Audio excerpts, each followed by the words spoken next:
안녕하세요. 저는 올해 35이 되는 여자입니다.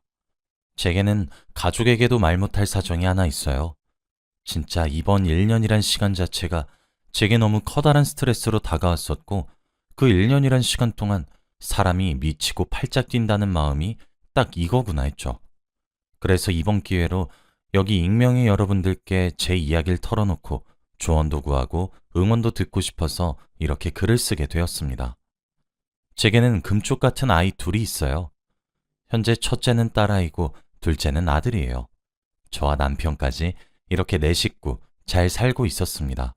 저희 아이들의 나이는 첫째인 딸이 10살이고 둘째인 아들이 6살입니다. 제가 결혼을 조금 일찍 했거든요. 남편은 저보다 5살이 많아요. 여기까지가 저희 가족의 소개입니다. 저는 정말 그날이 아직도 잊혀지지가 않고 자다가도 생각이 나면 화가 치밀어 올라서 벌떡벌떡 일어납니다. 어느 날이었어요. 그날은 오후 햇살이 따사로운 날이었는데 그날따라 뭔가 술술 풀리는 듯한 느낌을 받게 되었습니다. 왜 그런 날 있잖아요. 하는 일마다 다 잘 되고 그런 날이요. 그래서 불안해지는 그런 날 말이죠. 저는 둘째 아이를 낳고 바로 일을 그만두고 살림을 해서 전업주부였어요. 띵동 하는 초인종 소리가 울리더군요. 인터폰으로 누구세요? 라고 물었더니 상대방은 문 좀 열어주시죠? 라고 대답을 했어요. 화면에 나타난 여자의 모습은 어려 보였고 말투부터 싸가지가 없었어요. 누구신지 알아야 제가 문을 열어드리죠. 대체 그쪽이 누구신데요? 하니까 그 여자가 저더러 당신 남편이랑 결혼할 사람이에요. 됐어요? 문 여세요. 하더라고요. 저는 너무 놀랐고 기가 막혔어요. 문을 열었더니 제가 들어오라는 말도 아직 하지 않았는데 저를 밀치고 성큼성큼 저희 집을 들어가더니 소파에 털썩 앉더군요. 진짜 새파랗게 어린 년이 하는 짓이 기가 막히고 어이가 없더군요. 저기요, 지금 뭐 하시는 거예요? 라고 하니까 그 여자가 제게 뭐라 했는지 아세요? 왜 남편이랑 이혼 안 하시려고 하시는 거예요? 라고 하더라고요. 정말 아까부터 당최 무슨 소리를 하고 있는지 알 수도 없고 영문도 모르겠고 제대로 알아듣게 설명하라고 윽박을 질렀어요. 저도 그게 약간 마지막 인내심 같은 거였거든요. 그랬더니 지금 임산부에게 소리를 질렀냐고 하면서 우는 소리를 하는데 기싸움을 하자는 건지 뭔지 당최 알 수가 없어서 그냥 집에서 나가라고 하니까 방금까지 구겨지던 인상은 어디로 갔는지 표정이 휙휙 바뀌면서 제게 따져들기 시작했어요. 그렇게 우리는 소리를 누가 더 크게 지르나 대회라고 해도 구분하지 못할 정도로 높은 언성이 오고 가기 시작했습니다. 근데 그 여자가 하는 소리를 가만히 들어봤는데 정말 온몸에 피가 가신다는 기분이 바로 그렇더군요. 왜 제 남자친구랑 안 헤어지세요? 남자친구가 그쪽한테 헤어져 달라고 여러 번 요구했다고 하던데요? 진짜 추하단 생각 안 들어요? 진짜 그쪽 구질구질해도 엄청 구질구질한 거 알고 있어요? 저 오빠랑 결혼할 거니까 그냥 빨리 저희 오빠랑 헤어져 주세요, 제발. 진짜 해도 안 된다고 해가지고 오늘 이렇게 찾아왔거든요? 진짜 이 정도로 말했으면 제발 알아들어 달란 말이에요. 아니, 지금 저희 남편 가지고 말하는 거 맞아요? 그럼 제가 누구 걸고 넘어질 것 같으세요? 황병현 오빠 말한 거 맞거든요? 아니, 이 아줌마가 멍청한 거야, 순진한 거야? 저 병현이 오빠 아이도 임신했어요. 진짜 이게 대체 무슨 말이야? 저기요, 저도 오늘 처음 듣거든요? 우리 남편인지 그쪽 남자친구인지 모르겠는데 저 이혼하자는 소리 한 번도 들어본 적 없다고요. 지금 남의 집안까지 기어들어와서 뭐 하자는 행동이에요? 이게 무슨 무례한 경우냔 말이에요. 아직 불러오지 않은 여자의 배를 보고 있자니 제 시선이 느껴졌던 것인지 자신의 배를 소중히 쓰다듬더군요. 저도 그 여자도 서로를 서로가 씩씩거리며 마주보다가 제가 문득 생각하니까 그 여자의 나이를 모르겠더라고요. 당신 몇 살이야? 그런데 제 질문에 뭐라고 답을 했는지 아세요? 올해 23인데요? 라고 하는 게 아니겠어요? 아니 세상에, 저희 남편의 나이가 한두 살 먹은 어린애도 아니고 팔팔한 20대의 나이도 아니라 이제 부록 40을 바라보고 있는 남자를 뭐 그리 사랑하고 있다고 말이에요? 진짜 그때 아이들 전부 다 학교랑 유치원에 보내서 집에 없었으니 망정이지 있었을 거란 상상만 해도 온몸에 피가 가십니다. 당장 우리 집에서 나가지 않으면 주택 침입으로 경찰에 신고를 하겠다고 으름장을 놓고 으르렁거리니까 제 남편을 얼마나 사랑하고 있고 그 마음이 얼마나 절절한지에 대해서 설명을 했어요. 그러고는 하루라도 빨리 이혼을 해달라고 제게 부탁을 하고 집을 떠났습니다. 가기 전에 자기 번호를 남겨놓고 말이에요. 태풍이 휩쓸고 간 것 마냥 그 여자가 떠난 집에 혼자 남은 저는 정말 한참을 멍하니 앉아 있었습니다. 일단 남편을 달달 볶아야 될 것 같다는 생각이 들었어요. 저희 동네에 친정이랑 시댁이 함께 살고 있거든요. 그래서 친정에다 전화를 걸어 둘째가 유치원 마칠 시간에 맞춰서 첫째가 학교 마칠 시간에 맞춰서 아이를 데리러 갔다가 돌봐달라고 부탁을 드렸습니다. 천만다행으로 다음 날이 주말이어서 가능했죠. 저는 남편이 집에 돌아오기만을 기다렸어요.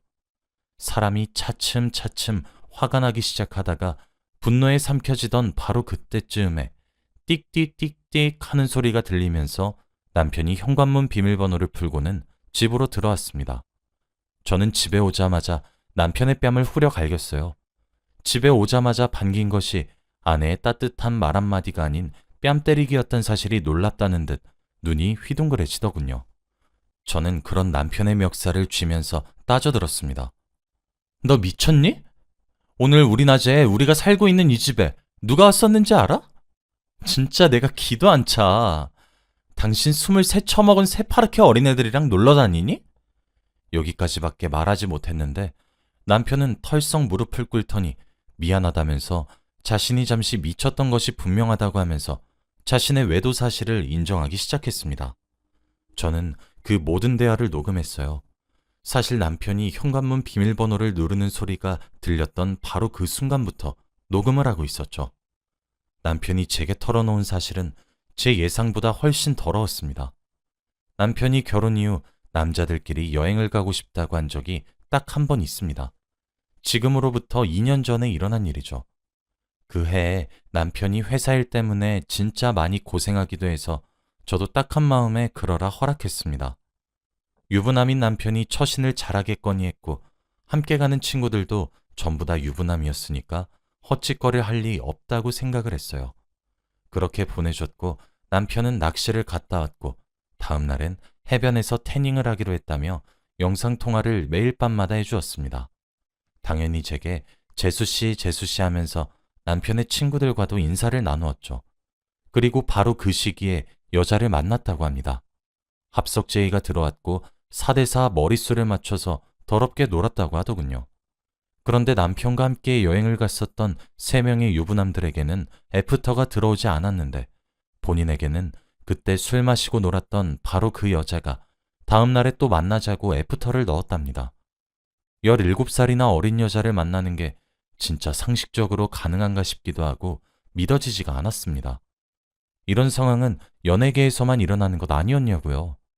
그래서 처음엔 호기심으로 약속 장소에 나가게 되었고 처음엔 밥을 먹었고 두 번째엔 영화를 봤고 세 번째엔 술을 마셨고 기어코 실수를 저지르게 되고 말았답니다. 그런데 그 이후 본인도 정신을 못 차리고 그렇게 달콤한 일탈에 젖어들어갔다고 하더라고요. 그렇게 만난 기간이 지금 1년 반이 넘었다고 하더라고요. 그러다 얼마 전에 덜컥 아이를 가졌다고 자신을 붙잡고 결혼을 하자고 말을 했다고 합니다.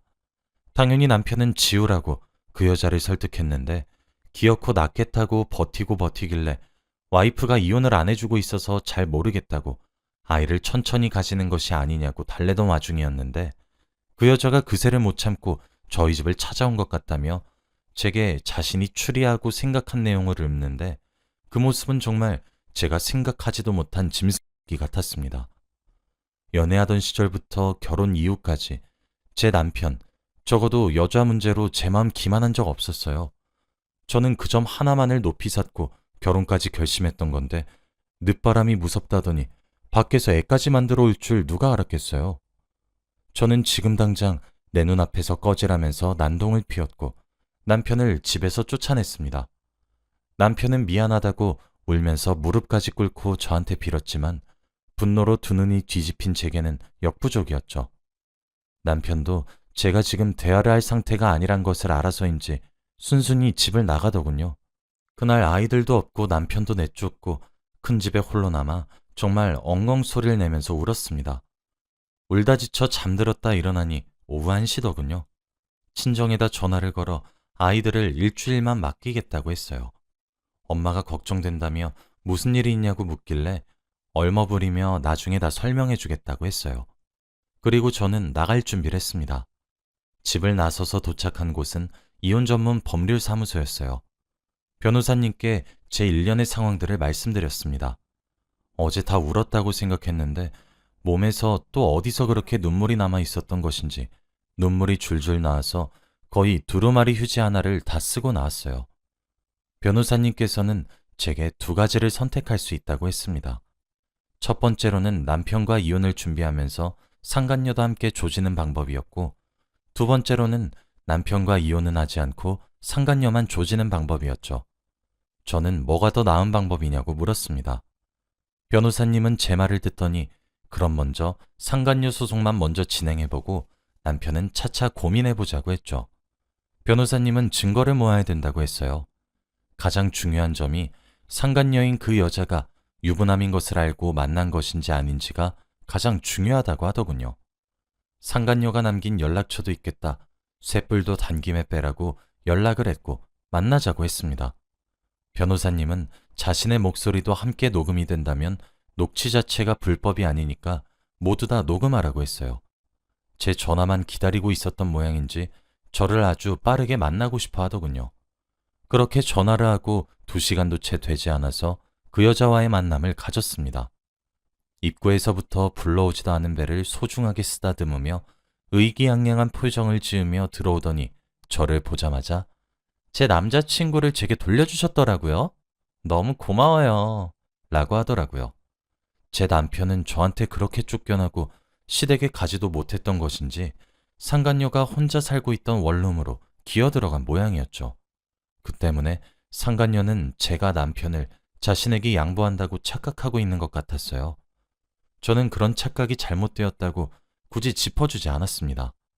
저는 마치 이혼을 준비하고 있다는 듯한 뉘앙스를 풀풀 풍기기 시작하면서 피를 끓는 심정으로 상간녀에게 유도 질문을 했습니다. 참 불행 중 다행이라고 해야 하는 건지 상간녀의 나이가 고작 20대 초반의 풋내기다 보니까 지무덤을 지가 스스로 파더군요. 뭐 자신의 남자친구가 자신의 곁으로 돌아온 것이 어지간히 기뻤나 보죠. 결국 제가 들어야 하는 결정적인 말들은 다 듣게 되었습니다. 언제 어디서 어떻게 만났고 만난 기간이 얼마나 되었는지까지도 말이죠. 그리고 첫 만남부터 유부남이라고 밝힌 남편에게 들이댄 것은 자신이라는 이야기까지 덧붙이니 제겐 금상첨화였죠. 저보고 양보해줘서 감사하다며 눈웃음을 치는 그 여자의 얼굴을 보는데 순간 어떤 생각이 들었냐면 내가 왜 이혼을 해줘? 내 눈에 피눈물 나게 하고 내 새끼들 아빠 없이 자라게 만들었으면서 상간녀 전현이 낳을 아이는 온전한 가정의 아빠도 만들어줘야 해? 라고 말이에요. 절대 이혼만큼은 하기 싫었어요. 대체 누구 좋으라고 해주나요? 변호사님께 증거 자료를 전달하러 간 뒤 제 마음도 말해줬더니 상간녀 소송만 진행하자고 하더군요. 아마 기간도 오래되었고 만남의 횟수나 이런 것들은 좀 더 조사를 해봐야 될 것 같지만 위자료로 3천만 원 정도는 받을 수 있다고 말씀을 해주셨죠. 저는 제 인생을 망가뜨린 상간녀의 인생 또한 망가뜨리고 싶었습니다. 그래서 상간녀에게 종종 연락을 하면서 마치 이혼을 당장이라도 할 것처럼 제 소식을 흘렸어요. 상간녀는 잘 생각했다며 얼른 이혼을 하라고 부추겼죠. 그렇게 상간녀가 임신한 지 약 6개월이 넘어가는 날이 되었죠. 아이를 지우지 못하는 시기가 딱 그 시기쯤이거든요. 저는 상간녀에게 이혼하지 않겠다고 선을 딱 그었습니다. 그 여자는 그때부터 정신을 놓은 사람 마냥 자신의 인생을 망가뜨리려고 작정을 한 것이냐며 매일같이 저를 찾아와 울고불고 화를 내기도 했고 바짓가랑이를 잡고 빌기도 했어요.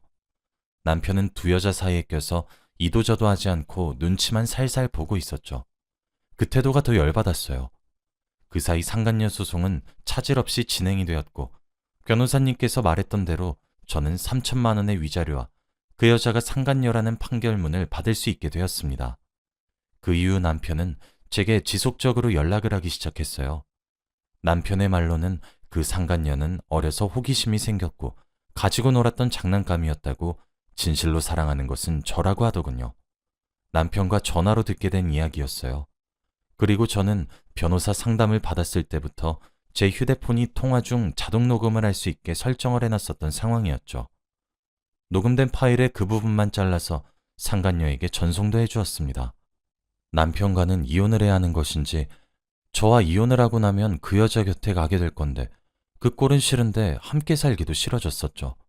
그러다 상간녀의 출산일이 다가왔습니다. 상간녀는 임신한 지 6개월 정도 되었을 때부터 괴로워했습니다.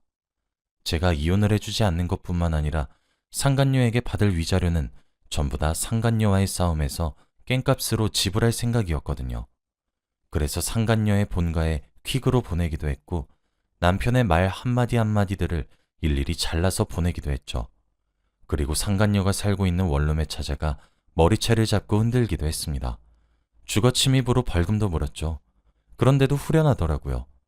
상간녀가 일을 하고 있던 회사에도 상간녀라는 내용 증명을 보냈고 상간녀의 월급을 가압류했습니다. 회사에서는 당연히 품행불량으로 잘린 모양이었고 본가에서도 부모님이 올라오신 것 같더군요. 그렇게 계속 괴롭게 만들었습니다. 제 의도가 잘 먹혀들었는지 처음에 화만 내고 욕을 내뱉던 상간녀는 시간이 지나면 지날수록 자신이 모두 잘못했다고 빌었고 울면서 사과를 하기 시작하더군요. 그런데 그걸로 성이 찰 리가 있나요? 내 새끼들은 아빠를 잃게 생겼는데.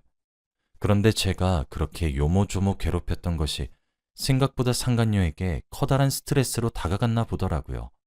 상간녀는 출산을 했는데 탯줄이 태아의 목에 3번이나 감겨 나와서 갓 태어난 아기는 그렇게 하늘로 갔습니다. 그 소식을 듣고 얼마나 깔깔대며 웃었는지 몰라요. 제가 피폐해진 만큼 상간녀 그년도 피폐해질 거란 생각에 말이에요. 상간녀는 사회적으로 매장을 당하고 사사나를 출산한 뒤 본가의 부모님 손에 이끌려 지방으로 다시 내려갔습니다. 저는 상간녀에게 문자를 한 통 보냈어요. 다른 사람 눈에 피눈물 나게 하면 넌 피를 흘리게 될 거야. 너는 네가 앞으로 좋은 남편감 만나서 화목한 가정 이루면서 살 수 있을 것 같니? 아니, 천만에. 넌 절대 그럴 수 없을 거야.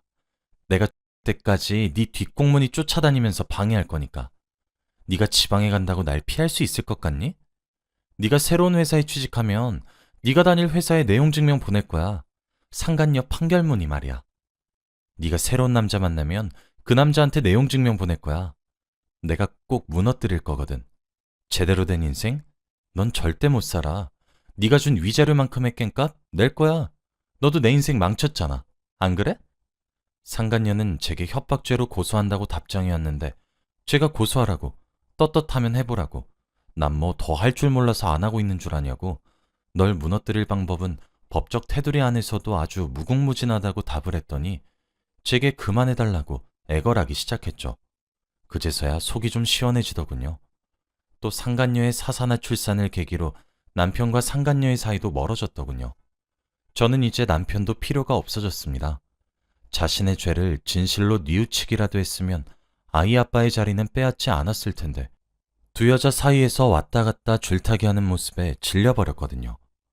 아이들의 양육비를 일시불로 지급하는 대신 저희가 살고 있던 강남 아파트를 제 명의로 이전해 주었고 위자료로 1억을 지급하면 협의 이혼이고 아니면 소송을 가서 쪽이란 쪽은 다 팔게 해주겠다고 하니까 바로 아파트를 명의 이전하고 제게 1억의 위자료를 쥐어주더군요. 지금은 그렇게 모든 일이 마무리되고 저 혼자 두 아이를 키우기 시작한 지 반년이 벌써 지났습니다. 이후 친정의 모든 사실을 알렸고 저는 친정에 들어와 살고 있습니다. 강남에 명의 이전 받은 아파트는 시세가 한참 올랐을 때 팔아서 현금화해 두었습니다. 저는 이만하면 여러분들이 보기에도 복수를 잘한 것 같나요? 혹자는 제게 너무 매정하다고 죽은 아이는 무슨 죄냐고 비난할지도 모르지만 저는 한치의 후회도 없습니다. 앞으로는 싱글맘으로서 두 아이에게 부끄럽지 않고 또 어떤 위협으로부터 아이들을 지키며 살아가려고 합니다. 여러분들도 이런 제 결정을 응원해 주시길 바래요. 긴 글 읽어주셔서 감사합니다.